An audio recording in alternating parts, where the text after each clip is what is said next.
Hi guys, magluto tayo ng gulay. Ito ang ating mga sangkap. Gagamit din tayo ng olive oil dito.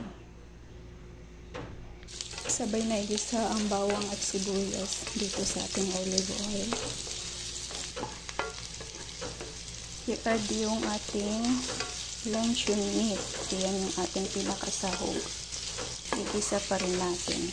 At dahil nag-light brown ang ating luncheon meat, i-add na natin ang ibang gulay. Ang ating carrots. Ayan. Igisa pa rin. At dahil half cook na ang carrots, i-add na ang ating baby beans. At igisa pa rin. Haluin natin. Ayan.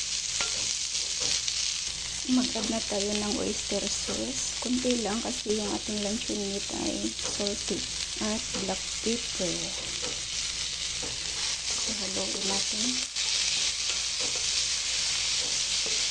Mag-add tayo ng isang sandok na tubig. Pampaluto lamang ng ating gulay.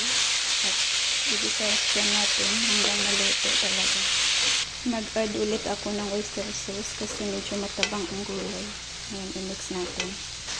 At luto na ang ating gulay. Ayan. Quick and easy.